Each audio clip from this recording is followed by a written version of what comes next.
Hi guys, நம்ம last வீடியோவில் நம்ம என்ன பார்த்தோம்னா கேமரா செட்டப் எப்படி பண்ணுறதுன்னு பார்த்தோம். நெக்ஸ்ட் கிளாஸ் வந்து CAD ட்ராயிங்ஸ் வந்து எப்படி ஸ்கெட்சப்பில் இம்போர்ட் பண்ணுறது அண்ட் அதை வச்சு நம்ம லேயர்ஸ் எப்படி கரெக்டாக மெயின்டைன் பண்ணி ஒர்க் பண்ண போகிறோம் அப்படின்றத பற்றி நம்ம இந்த வீடியோவில் பார்க்கலாம். வாங்க நம்ம வீடியோக்குள்ளே போகலாம். ஃபஸ்ட்டு பார்த்தீங்கன்னா நான் ஆட்டோகேடில் வந்து ஆட்டோகேட் 2017 வச்சுருக்கேன் அண்ட் நான் வந்து SketchUp 2019 வச்சுருக்கேன்.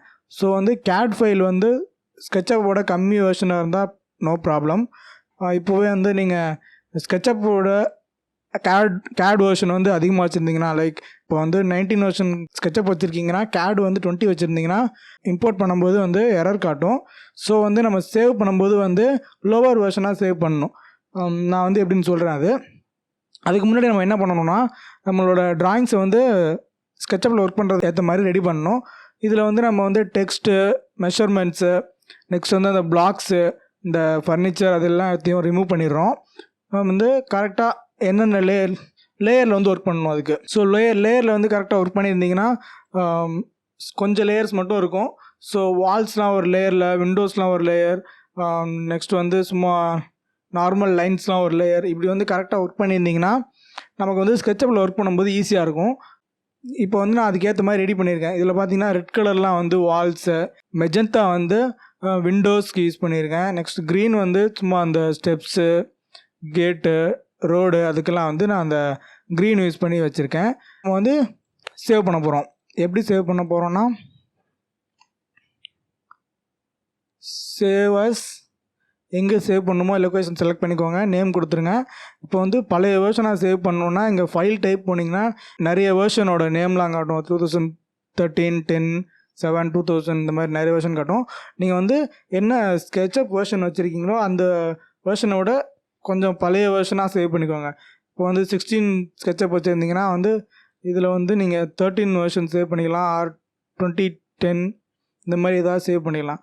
ஓகே, நம்ம இப்போ வந்து சேவ் கொடுத்துடலாம். ஏற்கனவே இருக்குது, நான் வந்து ரீப்ளேஸ் கொடுத்துக்கிறேன்.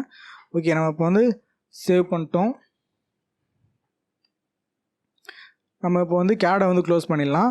இப்போ வந்து நான் ஸ்கெட்சப் ஓப்பன் பண்ணிட்டேன். ஸ்கெட்சப் ஓப்பன் பண்ணும்போது நம்மளுக்கு வந்து எந்த டெம்ப்ளேட்டில் ஒர்க் பண்ணணும் அப்படின்னு கேட்கும். நான் வந்து சிம்பிள் இன்ச்சஸ் கொடுத்துக்கிறேன். ஏன்னா நான் வந்து CAD ட்ராயிங் வந்து ஃபீட் அண்ட் இன்ச்சஸில் ஒர்க் பண்ணியிருக்கேன். ஸோ நம்ம வந்து CAD-ல என்ன ஸ்கேல் ஒர்க் பண்ணியிருக்கோமோ அதே ஸ்கேலில் தான் நம்ம வந்து ஸ்கெட்சப்லேயும் ஒர்க் பண்ண முடியும். அப்படி மாற்றி ஒர்க் பண்ணோன்னா கரெக்டான ஸ்கேலில் இருக்காது, மாடல் தப்பாக இருக்கும்.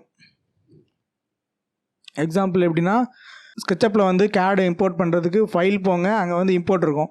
இம்போர்ட் கொடுத்தீங்கன்னா லொக்கேஷன் கேட்கும். நம்ம வந்து டெஸ்க்டாப் சேவ் பண்ணியிருக்கோம், பிளான் இம்போர்ட்ன்றதை செலக்ட் பண்ணிட்டு நம்ம வந்து எந்த சேஞ்சஸும் பண்ண போகிறதில்ல, நம்ம இம்போர்ட்னு கொடுக்க போகிறோம் ஸ்ட்ரைட்டாக. இது வந்து இம்போர்ட் ஆகிடும். ஸோ வந்து இந்த டயலாக் பாக்ஸை க்ளோஸ் பண்ணிவிடுங்க. இப்போ வந்து பார்த்தீங்களா, இந்த ஹியூமன் ஃபிகருக்கு இந்த மாடல் வந்து கரெக்ட் ஸ்கேலில் இருக்குது. ஸோ வந்து சில பேர் மீட்டரில் ஒர்க் பண்ணிவிட்டு இங்கே வந்து இன்ச்சஸில் இம்போர்ட் பண்ணிங்கன்னா இந்த ஹியூமன் ஃபிகர் வந்து தப்பாக சின்னதாக இருக்கும், இல்லை பெருசாக இருக்கும், அந்த மாதிரி இருக்கும். ஸோ அப்போவே வந்து தெரிஞ்சுக்கலாம் நீங்கள் வந்து ஸ்கேல் வந்து மாற்றி இம்போர்ட் பண்ணியிருக்கீங்க அப்படின்னு. இப்போ வந்து நம்ம வந்து கரெக்டாக ஒர்க் பண்ணியிருக்கோம். மாடல்லாம் வந்து இப்போ வந்து கரெக்டாக ப்ளேஸ் ஆகிடுச்சு. இப்போ இங்கே பார்த்தீங்கன்னா நம்ம லேயர்ஸ்னு வந்து செட் பண்ணோம் டிஃபால்ட் ட்ரேஸில். இதில் வந்து நம்ம CAD-ல என்ன லேயர்ஸில் ஒர்க் பண்ணியிருந்தோமோ அந்த லேயர்ஸ்லாம் வந்து இங்கே வந்துடும் கரெக்டாக. இப்போ வந்து வால்ஸ் வந்து வால்ஸ் ஆஃப் பண்ணால் வால்ஸ் இருக்குது. நெக்ஸ்ட் வந்து இந்த க்ரீன் லேயர்ஸில் வச்சுருந்ததெல்லாம் ஒரு லேயரில் இருக்குது. நெக்ஸ்ட் இந்த விண்டோஸ்லாம் வந்து ஜேல இருக்குது, ஜே அண்ட் டபிள்யூவில் இருக்குது. ஸோ வந்து நம்ம வந்து இந்த லேயர்ஸை வச்சு தான் நம்ம வந்து ஈஸியாக ஒர்க் பண்ண போகிறோம். ஸோ இது வந்து அப்படியே வச்சுக்கோங்க. நீங்கள் வந்து CAD-லேயே வந்து கரெக்டான நேம்ஸ் வச்சு ஒர்க் பண்ணியிருந்தீங்கன்னா அங்கே கரெக்டாக வந்துடும். நான் ஓரளவுக்கு தான் லேயர்ஸில் கரெக்டாக ஒர்க் பண்ணுவேன். ஸோ ஓரளவுக்கு மேட்ச் பண்ணியிருப்பேன். நீங்கள் ஒர்க் பண்ணும்போது கரெக்டாக ஒர்க் பண்ணுங்கள். ஓகே, இப்போ நம்ம இம்போர்ட் பண்ணிட்டோம். இதை வந்து நம்ம சேவ் பண்ணிக்கலாம்.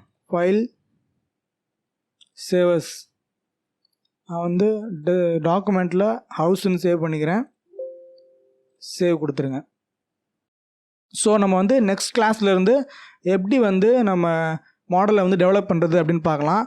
லைக் வந்து காம்பவுண்ட் வால் போடுறது, பேஸ் போடுறது, பிளிந்த் ஏற்றுறது and walls, lintel beam, window ஓப்பனிங்லாம் எப்படி பண்ணுறது அப்படின்னு வந்து நம்ம நெக்ஸ்ட் கிளாஸில் பார்க்கலாம். தேங்க்யூ ஃபார் வாட்சிங். சப்ஸ்கிரைப் பண்ணுங்கள், லைக் பண்ணுங்கள், ஷேர் பண்ணுங்கள். உங்களுக்கு வந்து வேறு ஏதாவது டுட்டோரியல்ஸ் பற்றி போடணும் அப்படின்னா கீழே கமெண்ட் பண்ணுங்கள். நான் வந்து அந்த டுட்டோரியல்ஸ் பண்ணுறதுக்கு வந்து நான் ட்ரை பண்ணுறேன். தேங்க்யூ.